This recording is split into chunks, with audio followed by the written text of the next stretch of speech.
Hello dear viewers, हमारे YouTube channel पर काफ़ी सारे वीडियोस फिज़िक्स से रिलेटेड अवेलेबल हैं और कुछ दिनों से मैंने ये सोचा कि कुछ और videos special for the benefit of students कुछ बनाए जाएं, जिसमें जो चीज़ मैंने फील की है, स्टूडेंट्स फिज़िक्स में न्यूमेरिकल से बहुत डरते हैं, तो स्पेशली बच्चों के न्यूमेरिकल पोर्शन को स्ट्रॉन्ग करने के लिए मैं एक सीरीज ऑफ वीडियोज़ लेकर आना चाहता हूँ। मुझे उम्मीद है कि मैं इसमें सक्सेसफुल रहूँगा।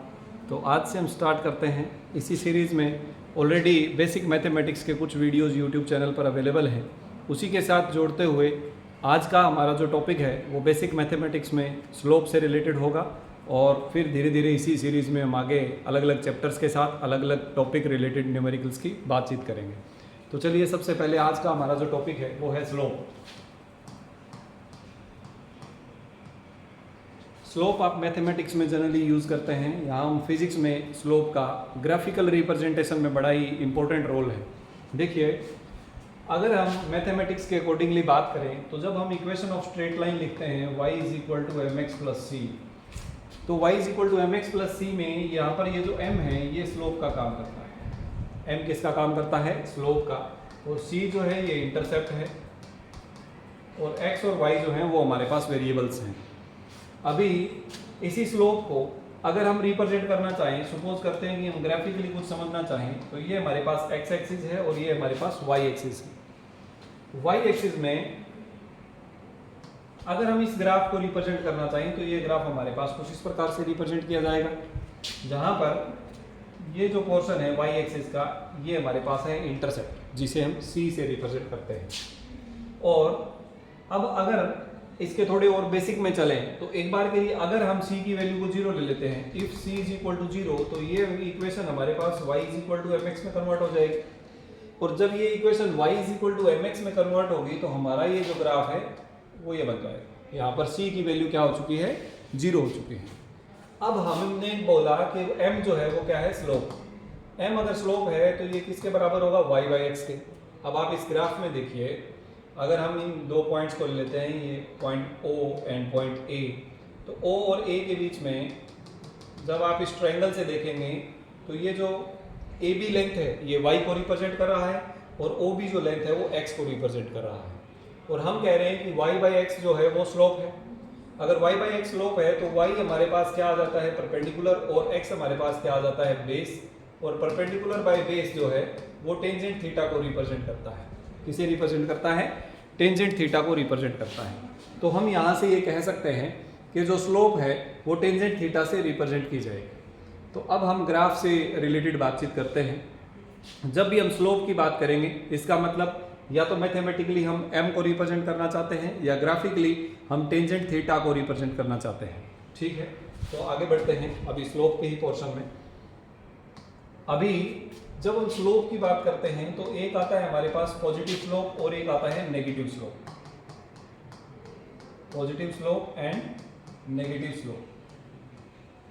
अभी मैं आपको बताता हूं, अगर पॉजिटिव स्लोप की बात करें, क्योंकि जो स्लोप है हम उसे टेंजेंट थीटा से रिप्रेजेंट कर रहे हैं, इसका मतलब अगर टेंजेंट थीटा पॉजिटिव है तो हम उसे पॉजिटिव स्लोप कहेंगे और अगर टेंजेंट थीटा नेगेटिव है तो उसे हम नेगेटिव स्लोप कहेंगे।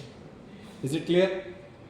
अब बात करते हैं टेंजेंट थीटा के जरिए स्लोप को समझने की। देखिए, ट्रिग्नोमेट्री में हमारे पास 4 क्वाड्रेंट हम स्टडी करते हैं।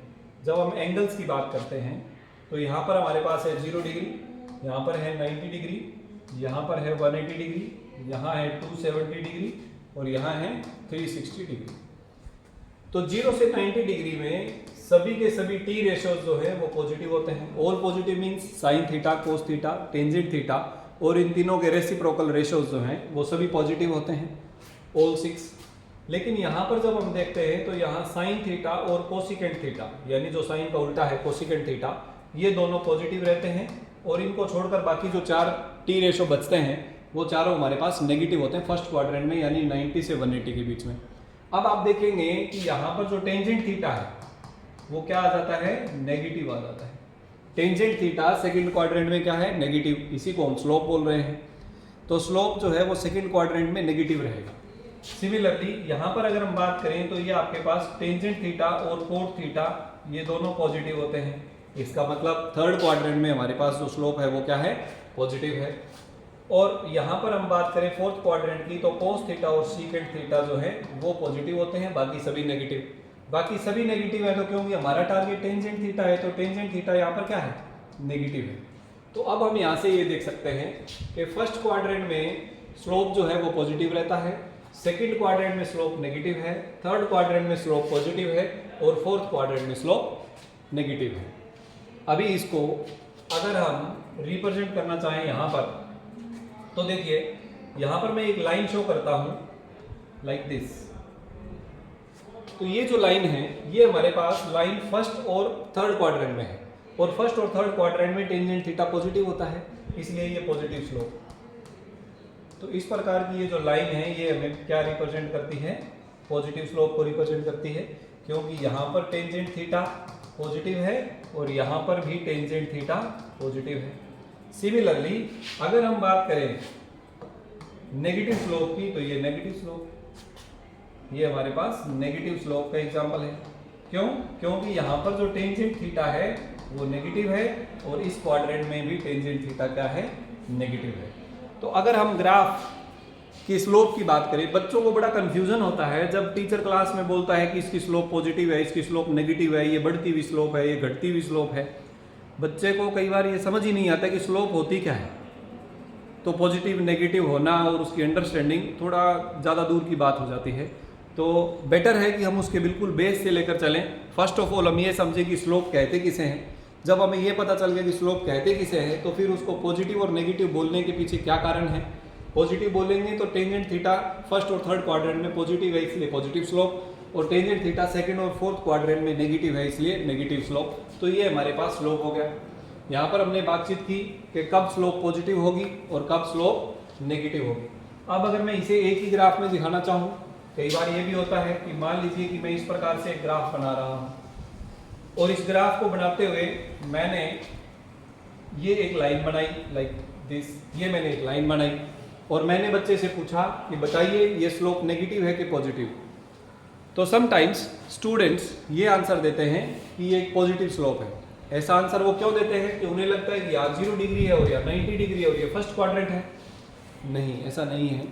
ये सिर्फ x और y दो कोऑर्डिनेट्स के बीच में ग्राफ को हम दिखा रहे हैं। क्वाड्रेंट अगर इस लाइन की बात करें, आप देखिए इसको आप इस प्रकार से समझिए। अब बताइए ये कैसा स्लोप है। अब आप देखेंगे कि ये सेकंड और फोर्थ क्वाड्रेंट में लाई करता है और सेकंड और फोर्थ क्वाड्रेंट में टेंजेंट थीटा नेगेटिव है, इसलिए ये हमारे पास नेगेटिव स्लोप का एग्जांपल है। तो हमें ये जो ग्राफ के हैं दो वेरिएबल्स, इसके अकॉर्डिंगली नहीं देखना है, हमें ग्राफ जो है उसको देखना है कि ग्राफ किस प्रकार से बनाया गया है।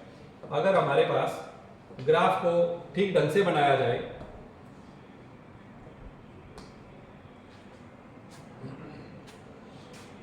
अगर हम ग्राफ की बात करते हैं और ग्राफ को ठीक ढंग से बनाया जाएगा,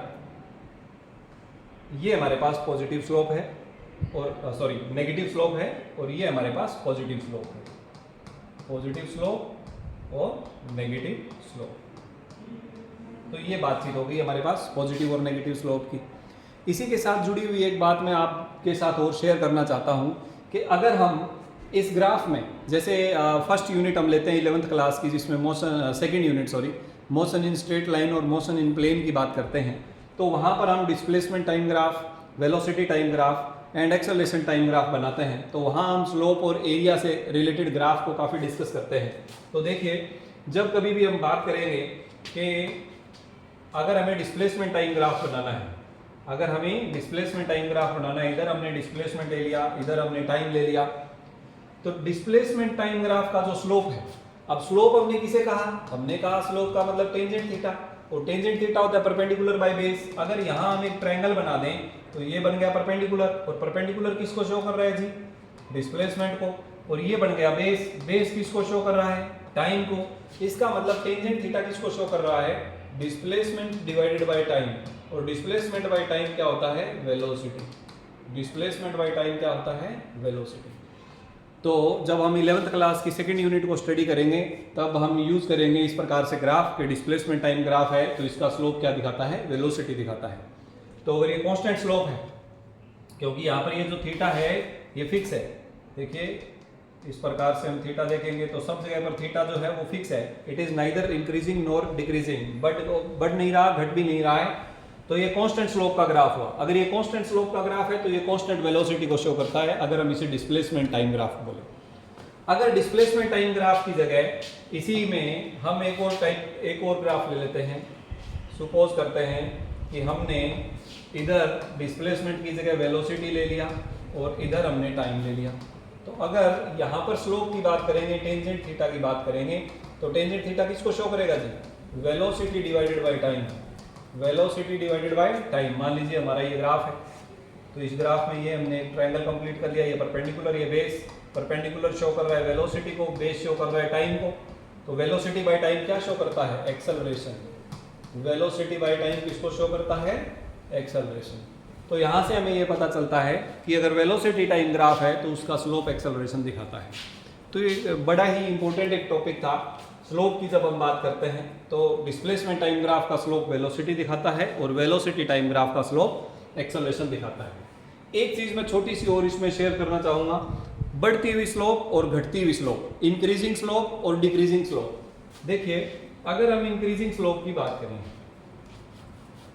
चलिए हम एक ग्राफ ले लेते हैं। इधर आपके पास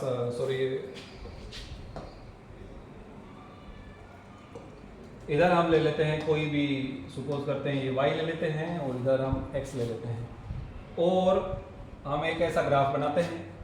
अगर हमने एक ऐसा ग्राफ बनाया तो यहां से हम देखेंगे, देखिए हमें यहां से एक टेंजेंट ड्रॉ करना है। ये हमने एक टेंजेंट ड्रॉ किया। अगर ये एक टेंजेंट है तो ये हमारे पास इसका एंगल हो गया, यहां पर हम बोल लेते हैं θ1, फाइन। क्योंकि अगर आप देखते हैं थीटा और टेंजेंट थीटा के बीच में रिलेशन, तो टेंजेंट थीटा, अगर हम थीटा की वैल्यू को 0 से लेकर 90 तक लेकर जाएं तो टेंजेंट 0 डिग्री 0 होता है और टेंजेंट 90 डिग्री इनफाइनाइट होता है। इसका मतलब टेंजेंट थीटा बढ़ता है if theta increases between 0 to 90।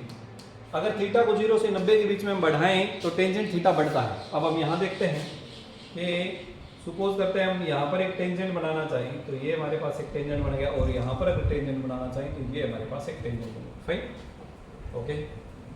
अब देखिए यहाँ पर हम एक हॉरिजॉन्टल लाइन ले लेते हैं, यहाँ भी हम एक हॉरिजॉन्टल लाइन ले लेते हैं और अब यहाँ पर ये जो एंगल है हमारे पास θ2, यहाँ पर जो एंगल है हमारे पास θ3। अब आप देखें कि जो θ3 है वो θ2 से बड़ा है, θ3 बड़ा हो गया है। देखिए ये जो लाइन थी ये यहाँ पर थी और जब ये यहाँ से यहाँ लेकर आएंगे तो देखो ये लाइन इधर चली गई, यानी ये एंगल बढ़ गया है। तो θ3 बड़ा है θ2 से और θ2 जो है वो बड़ा है θ1 से। इसका मतलब स्लोप बढ़ रहा है। आपने देखा कि θ1 से बढ़ के एंगल θ2 हो गया और θ2 से बढ़ के एंगल θ3 हो गया, तो इसका मतलब स्लोप बढ़ रहा है। स्लोप बढ़ रहा है तो ये डिपेंड करता है, तो हम कहेंगे स्लोप इंक्रीजेस। तो ये बढ़ती हुई स्लोप का graph, this is a graph of increasing slope. ठीक इसी प्रकार डिक्रीजिंग स्लोप का ग्राफ आ जाएगा।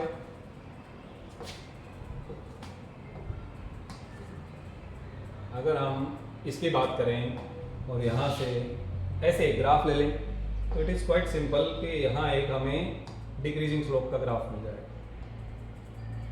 देखिए यहाँ पर ये टेंजेंट और यहाँ पर ये टेंजेंट, दो लाइनें ही काफ़ी हैं हमारे इसको समझने के लिए।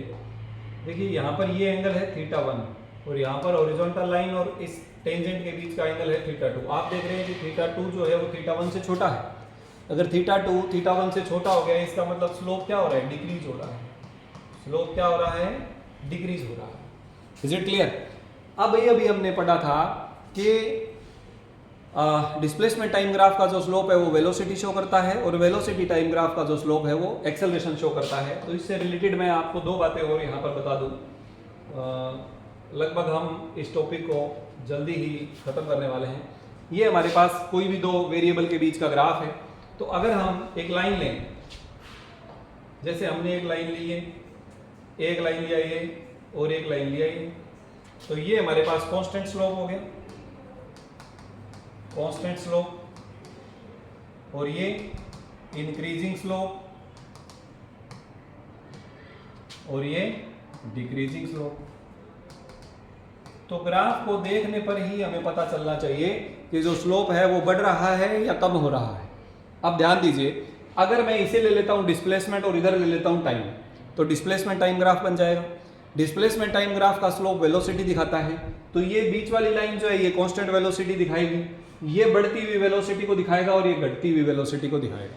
तो यानी ग्राफ देखकर ही हम बता सकते हैं कि जो बॉडी है उसकी वेलोसिटी कैसी होगी। अगर हमने डिस्प्लेसमेंट टाइम की जगह अगर मैं इधर वेलोसिटी ले लेता हूँ और इधर ले लेता हूँ टाइम, तो अगर वेलोसिटी टाइम ग्राफ लें तो वेलोसिटी टाइम ग्राफ का स्लोप एक्सेलरेशन दिखाता है, तो ये दिखाएगा कांस्टेंट एक्सेलरेशन, ये दिखाएगा बढ़ता हुआ एक्सेलरेशन और ये दिखाएगा घटता हुआ एक्सेलरेशन।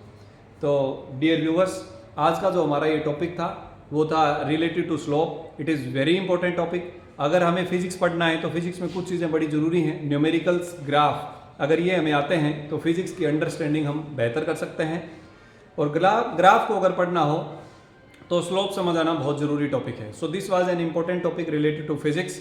आप बच्चे अगर कोई भी कंपटीशन को फाइट करना चाहते हैं, IIT, नीट, इसरो के एग्ज़ाम, SCRA के एग्ज़ाम, पैरामेडिकल एग्ज़ाम्स, तो इन सभी के लिए आपकी फ़िज़िक्स का अच्छा होना काफ़ी ज़रूरी है। तो आई होप कि आज का ये वीडियो आपके लिए फ़ायदेमंद रहेगा और उम्मीद करते हैं कि जल्द ही इसी सीरीज़ में आपको कुछ और वीडियोज़ मिलेंगे। तब तक साइनिंग ऑफ। जय हिंद।